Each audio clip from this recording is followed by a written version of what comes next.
వేదిక మీద ఉన్న గురుతుల్యులు ప్రసాదరావు గారికి, సుబ్బారావు హెడ్ మాస్టర్, మాజీ హెడ్ మాస్టర్ సుబ్బారావు గారికి, అలానే వెంకటేశ్వర మాస్టర్ గారికి, నా స్నేహితులకి వేరే మాస్టర్ గారికి, రవికాంత్, నాతోటి పనిచేస్తున్న పీడి సీతాదేవి గారికి, శ్రీనివాసరావు గారికి, అందరికీ కూడా నా హృదయపూర్వక నమస్కారాలు.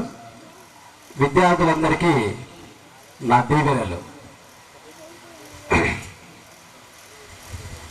మా చదువుని బాగా గుర్తుపెట్టుకొని మీరందరూ సుఖ సంతోషాలతో ఉన్నందుకు ముందుగా ఆ భగవంతుడు నమస్కారం తెలియపరుచుకున్నాం. అలానే నేను ఈ పాఠశాలలో పనిచేసిన తర్వాత ముఖ్యంగా ఒక విషయం నేర్చుకున్నాను. దానివల్లే నేను హెడ్ మాస్టర్గా బాగా సక్సెస్ అవుతున్నా. అదేంటంటే, ఆ రోజు రిటైర్మెంట్ ఫంక్షన్ అప్పుడు ఈ సుబ్బారావు గారు రిటైర్మెంట్ ఫంక్షన్ అప్పుడు చెప్పా, నేనే ఆ రోజు డీల్ చేసింది అంతా. మన వెంకటేశ్వర మాస్టర్ గారి రిటైర్మెంట్ ఫంక్షన్ కూడా నేనే డీల్ చేశా. మన ముమా సుబ్బారావు గారు ఎంత ఓపికగా ఉంటాడంటే, ఇందాక మన వాడు చెప్పాడు లక్ష్మణ మాస్టర్ కోపం అంతా తీసుకుని వస్తాడని. ఆ లక్ష్మణ మాస్టర్ని అసలు మామూలుగా బేర్ చేయటమే కష్టం. అలాంటిది ఈయన రాండి సార్ అన్నట్టుగా మాట్లాడతాడు. అసలు నాకైతే పక్కన కూర్చొని ఉంటాను నేను.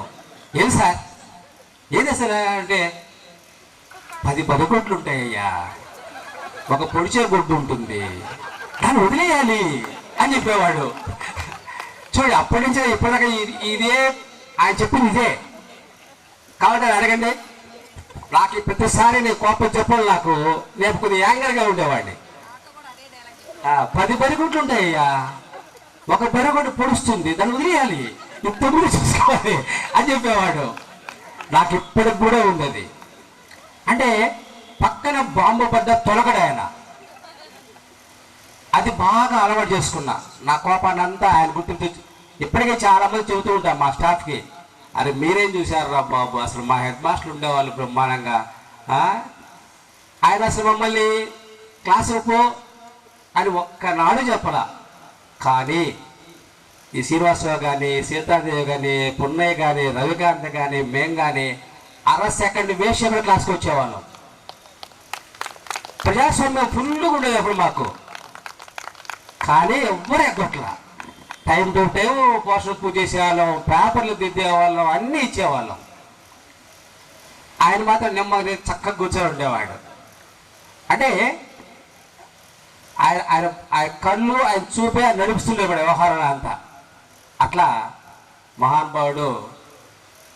ఎక్కువ ఇప్పుడు హెడ్ మాస్టర్ అయిన తర్వాత నేను అదే పాటిస్తున్నా. అంటే కామన్ ఉండడం, కానీ కొంత టీచర్స్తో బిహేవ్ చేసేటప్పుడు శాంతంగా ఉంటా.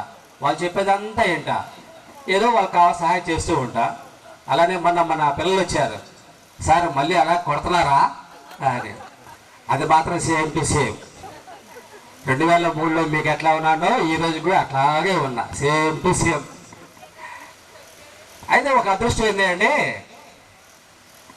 నేను పోస్ట్లో జాయిన్ అయినప్పటి నుంచి ఈరోజు ఈ క్షణం వరకు ఒక్క పేరెంట్ కూడా నాకు తగాదా పెట్టుకోవాలా. కొట్టడం మాత్రం ఫుల్, కానీ తగాదా మాత్రం రావట్లా. నా పక్క వాళ్ళు అంటారు, సార్ మీరేం దెబ్బకొడుతున్నారు, ఒకరు తగాదారు, నేను ఒక దెబ్బేస్తే నేను వచ్చేసా తగాదాకా అంటాడు. ఏమో మనకు తెలియదు, ఇప్పటికే కొడుతున్నాం.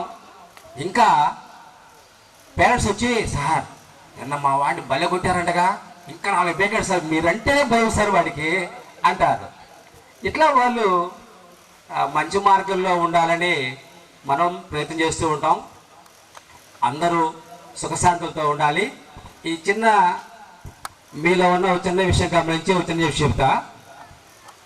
ఒక ఫాదరు ఒక పిల్లవాడికి ₹1 నాణ్యమును ఒక రాయి ఇచ్చి, అరే బలానా ఊర్లో పక్కన నాగులపాడులో ఒక చెమల్లాలు ఉన్నాడు, నా స్నేహితుడు, వాడి దగ్గరికి పోయిరా అన్నాడు.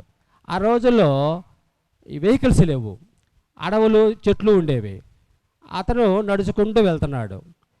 ఈ జేబులో వేయటం వలన ఆ రూపాయి పోయి ఆ రాయి కొట్టుకుంటా ఉంది. ఏయ్ నువ్వు రాయివి, నేను రూపాయిని, నువ్వు నన్ను తాకబాక, నువ్వు నన్ను తాకితే నాకు ప్రిస్టేజ్కి వచ్చినావు, పక్కబా అంటే ఆ రాయి సర్లే ఏదో ఆయన నడవటం వలన కొట్టుకుంది, అందువల్ల ఈసారి తగలనులే అని చెప్పింది.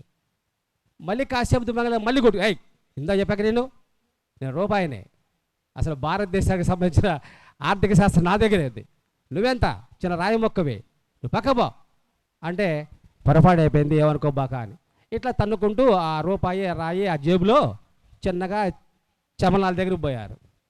వాడు ఆ పిల్లవాడు ఆ రాయి ఇచ్చి, ఏమండి మా నాన్న ఈ రాయి మీకు ఇమ్మన్నాడు, ఇది చూసి చెప్పడంటే వాడు చూసి, ఒరేయ్ ఇది నెంబర్ 1 వజ్రం రా, ఇది 3 కోట్ల రూపాయలు అవుతుంది అని చెప్పాడు. ఈ జేబులో ఉన్న రూపాయి విన్నది, అమ్మా ఇప్పటిదాకా నా పక్కనుంది 3 కోట్ల రూపాయలదా, ఆఫ్టర్ ఆల్ రూపాయినే, ఆ రాయి 3 కోట్ల అనుకొని గజగజ వరిగిపోయింది. సరే వాడే చెప్పాడు, ఇది అమ్ముకోబాక దాచిపెట్టుకో అని చెప్పాడు. మళ్ళీ ఆ రూపాయి వాడు జేబులో వేసుకొని రాయిని మళ్ళీ బిగిరేయాడు. అప్పుడు ఈ రూపాయి అంటుంది ఆ రాయితోటి, నీకు తెలుసు కదూ నువ్వు విలువైన దానివని, నేను ఇన్నిసార్లు తిట్టినా నువ్వు ఒక్కసారి కూడా నీ బొంద నువ్వు రూపాయివే, నేను వజ్రాన్ని అని చెప్పావా? చెప్పలా. అంటే నీకు తెలుసు కదూ అంటే అప్పుడు ఆ రాయి అంది, నువ్వు నాతో కోపంగా ఉన్నా స్నేహంగానే ఉన్నావు కదా, ఆ స్నేహాన్ని వదులుకోలేకపోతున్నా, అందువల్ల నేను చెప్పలేదు, ఇక ముందు కూడా మన ఇద్దరం స్నేహంగానే ఉందాం అని చెప్పింది. సో ఇక్కడ రాయికి విలువ లేదని రూపాయికి విలువ అనుకోబాకండి, మీరందరూ విలువ గల వాళ్ళే. సో ఎవరు తక్కువ కాదు, ఎవరు ఎక్కువ కాదు, ఎవరి డిపార్ట్మెంట్లో వాళ్ళు ఎక్కువ, ఎవరు తెలివితేటలు వాడికి ఉంటాయి, కానీ మీరందరూ తెలివిగల వాళ్ళు. సో అలాంటివన్నీ పెట్టుకోకుండా అందరూ ఈ కలుస్తున్నారో ఇక ముందు కూడా ఆ వాట్సాప్లో మీ షేర్ చేసుకుంటూ హాయిగా సుఖ సంతోషాలతో ఇంకా హ్యాపీగా ఉండాలని కోరుకుంటూ సెలవు తీసుకుంటున్నాను.